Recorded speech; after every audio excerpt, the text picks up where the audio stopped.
नमस्कार सबको। चारों तरफ कोरोना की वजह से सब लोग बड़े निराश हैं और इस माहौल में एक छोटी सी आशा की किरण दिखाई दे रही है। कुछ देशों में प्लाज्मा टेक्नोलॉजी का इस्तेमाल किया गया विदेशों में और उसके नतीजे अच्छे आए। आपकी जानकारी के लिए बता दूं कि कोरोना से मुक्ति तो तभी मिलेगी जब इसका कोई वैक्सीन बन जाएगा। वैक्सीन लगाने से जैसे दूसरे कई सारे वायरस की जो बीमारियां होती हैं, अगर उसका वैक्सीन आप लगा लें तो वैक्सीन लगाने से वो बीमारी होती नहीं है। तो इससे मुक्ति तो तभी मिलेगी जब वैक्सीन मिल जाएगा। लेकिन इस वक्त हमारे सामने दो चैलेंज हैं। एक चैलेंज तो ये कि किस तरह से हम कोरोना को फैलने से रोकें। उसके लिए हम ये सब कर रहे हैं, लॉकडाउन कर रहे हैं, सोशल डिस्टेंसिंग कर रहे हैं, क्योंकि ये एक दूसरे से फैलता है, ताकि इसको फैलने से रोका जाए। दूसरा सबसे बड़ा चैलेंज है कि अगर किसी को कोरोना हो जाए तो वो सब लोग चाहते हैं कि ये वो व्यक्ति अस्पताल से ठीक होकर अपने घर वापस चला जाए, उसकी मौत ना हो। और ये देखा गया कि अगर उसमें कोई और बीमारी हो, जैसे डायबिटीज़ है, हार्ट प्रॉब्लम है, सांस की कोई बीमारी है, कैंसर की बीमारी है, तो फिर उसके जीवन के ऊपर संकट आ जाता है और अक्सर कई केसेस में उनकी मौत हो जाती है। ऐसे केसेस में जो सीरियस पेशेंट्स होते हैं उसमें अगर प्लाज्मा टेक्नोलॉजी का इस्तेमाल किया जाए तो उनके देखने में आया है कि उनके बचने के चांसेस बढ़ जाते हैं। ऐसा कुछ देशों में देखने को मिला। दिल्ली के हमारे कुछ डॉक्टर्स ने इसके ऊपर काफ़ी अध्ययन किया और इसका ट्रायल करने के लिए तैयारी शुरू की है। अच्छी बात यह है कि परसों हमने केंद्र सरकार से इसका ट्रायल करने के लिए परमिशन मांगी थी और परसों रात को हमें इसकी परमिशन केंद्र सरकार से मिल गई है। और अब अगले 3-4 दिन के अंदर हमारे डॉक्टर्स इसका ट्रायल करेंगे और ट्रायल करके देखेंगे कि ये कितना सफल होता है। अगर ये इसमें सफलता मिलती है तो ये हमारे लिए एक अच्छी बात होगी, क्योंकि फिर हम सीरियस पेशेंट्स को की ज़िंदगी बचा पाएंगे। मौत होने से लोगों को एक तो मौत तो ज़िंदगी और मौत तो ऊपर वाले के हाथ में है। हम सब लोग कोशिश कर सकते हैं, लेकिन अभी ये अगर सक्सेसफुल होता है, सफल होता है, तो फिर लोगों के चांसेस बच जाने के चांसेस बढ़ जाते हैं। लेकिन अभी मैं साफ साफ कर दूं कि केवल ट्रायल स्टेज पे है और ये सफल होगा कि नहीं होगा ये अगले हमें 4-5 दिन के अंदर डॉक्टर्स जब ट्रायल करके देखेंगे तो पता चलेगा। ये टेक्नोलॉजी क्या है? इस टेक्नोलॉजी में जिस व्यक्ति को कोरोना एक बारी हो जाता है, वो जब ठीक होता है तो उसके शरीर में, उसके खून में एंटीबॉडीज़ डेवलप हो जाते हैं।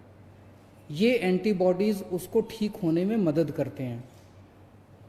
तो ऐसा व्यक्ति जो कोरोना से ठीक हो गया, उससे वो अपना रक्तदान करता है। उससे जैसे हम ब्लड डोनेशन करते हैं, ऐसे ही ठीक हुए कोरोना के व्यक्ति से रक्त लिया जाता है। 1 बोतल खून देता है वो, और उसमें से, उसके खून में से प्लाज्मा निकाला जाता है और वो प्लाज्मा को एनरिच किया जाता है और उस एनरिच्ड प्लाज्मा को किसी दूसरे पेशेंट में इंजेक्ट कर दिया जाता है। उसके पेशेंट में दूसरे पेशेंट में जो भी बीमार है उसमें डाल दिया जाता है।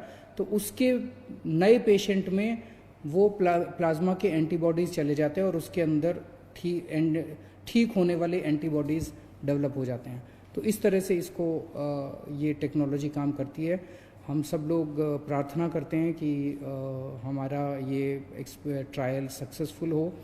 अगर सक्सेसफुल होता है तो इससे एक उम्मीद बंधेगी। और भी कुछ राज्य, जैसे मुझे पता चला है केरला, महाराष्ट्र वगैरह इसके ऊपर काम कर रहे हैं और मैं उम्मीद करता हूं कि सबके प्रयास इस बारे में सफल हों।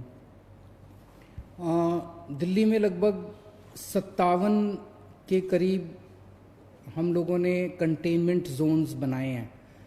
जैसे मैं रोज़ बताता हूँ, कंटेनमेंट जोन वो हैं जहाँ पे हमें 3 या 3 से ज़्यादा, अगर किसी कॉलोनी के अंदर हमें या किसी गली के अंदर 3 या 3 से ज़्यादा कोरोना के मरीज मिलते हैं, तो उसको हम चारों तरफ से कॉलोनी को सील कर देते हैं।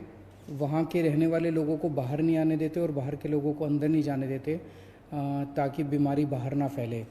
और तो वहाँ पे फिर हम ऑपरेशन शील्ड चालू करते हैं, जिसके अंदर उस एरिया का सैनिटाइजेशन करते हैं उस एरिया।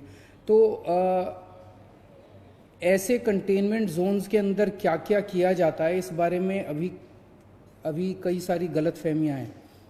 क्योंकि मेरे पास बहुत सारे फ़ोन आते हैं, बहुत सारे मैसेजेस आते हैं, और अक्सर मैसेज ये आता है कि सर हमारे एरिया को कंटेनमेंट जोन तो बना दिया, लेकिन अभी तक हमारे यहाँ पे कोई भी सैंपल लेने नहीं आया हमारा।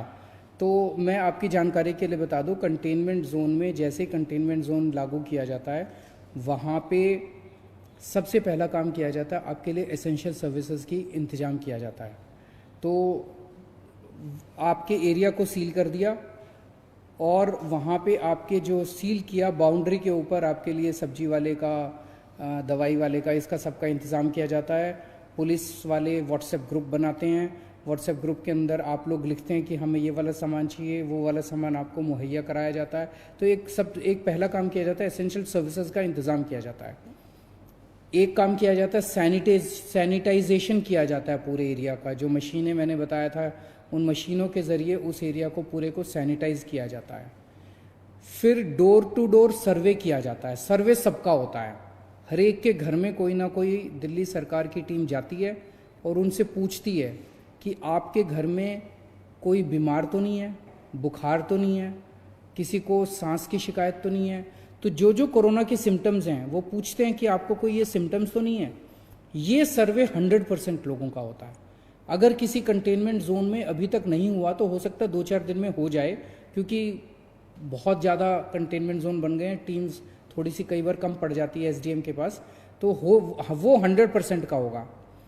जो लोग सिम्टम्स मिलते हैं जिन लोगों के कोरोना के, उन लोगों का केवल सैंपल लिया जाता है।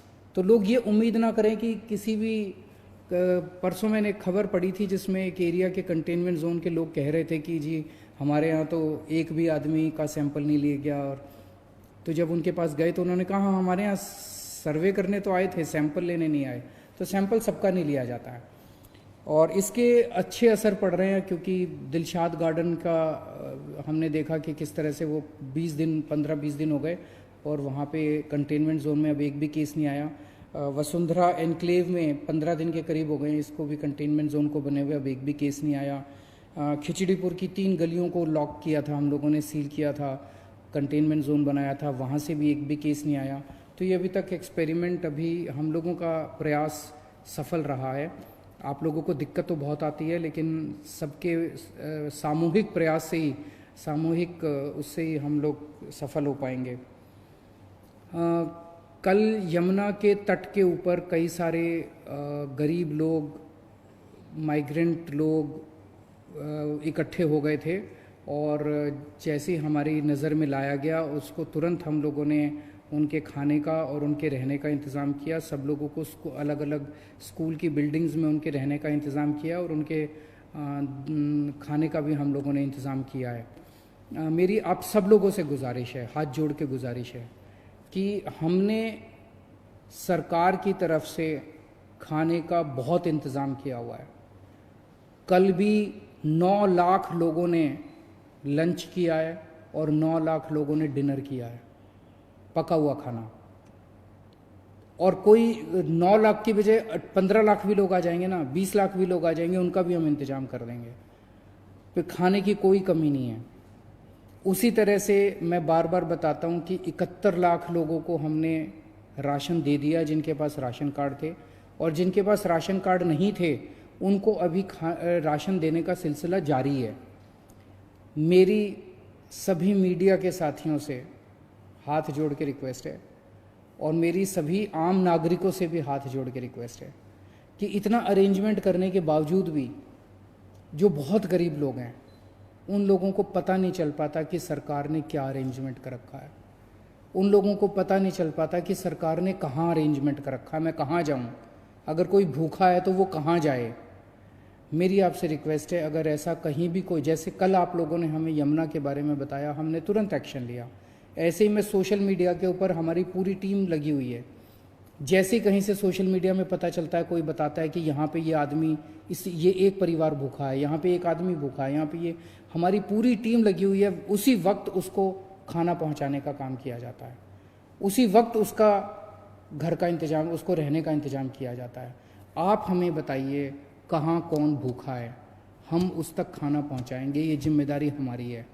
या अगर हमने जहाँ जहाँ हमारे सेंटर चल रहे हैं खाने के, उन सब जगहों की लिस्ट हमने पूरे नक्शे के ऊपर डाल दी है। अगर आपके लिए संभव हो, आप उस व्यक्ति को खाने वाली जगह ले जाइए, आप उसको खाना खिला दीजिए, बहुत पुण्य का काम है। इस वक्त सबकी जिम्मेदारी बनती है, ना कोई अकेली सरकार काम कर सकती है, ना कोई अकेली कोई एजेंसी सफल हो सकती है। सब लोग मिलके काम करेंगे तभी हम लोग सफल होंगे। तो मेरी आप सब लोगों से, मीडिया में एक जगह मैं देख रहा था, उन्होंने कहा कि इन लोगों ने एक वेबसाइट चालू कर दी है कि जिनके पास राशन कार्ड नहीं है वो राशन कार्ड के लिए अप्लाई करें। तो वेबसाइट पे कौन से गरीब लोग आ सकते हैं। आपकी जानकारी के लिए बता दूं, 15 लाख लोगों ने ऑलरेडी अप्लाई कर दिया राशन कार्ड। वो जिनके पास राशन कार्ड नहीं था, उन्होंने खाना लेने के लिए, राशन लेने के लिए 15 लाख लोगों ने अप्लाई कर दिया है।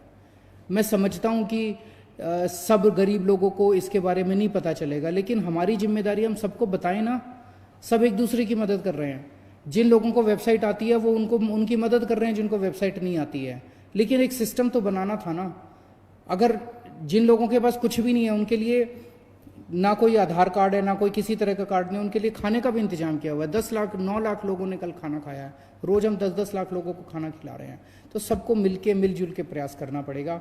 आप ऐसे लोगों को ढूंढिए जिन तक खाना नहीं पहुंच रहा, हम उन तक खाना पहुंचाएंगे। और एक कई सारे लास्ट वीक ऑफ मार्च और फर्स्ट वीक ऑफ अप्रैल में कई सारे कोरोना के मरीज दिल्ली में आए थे।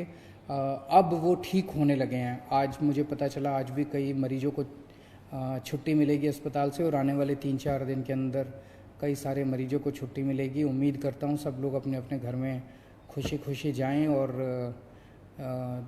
अपने दिल्ली के लोग कोरोना से बचे रहें जितना हो सकता है। बहुत बहुत शुक्रिया।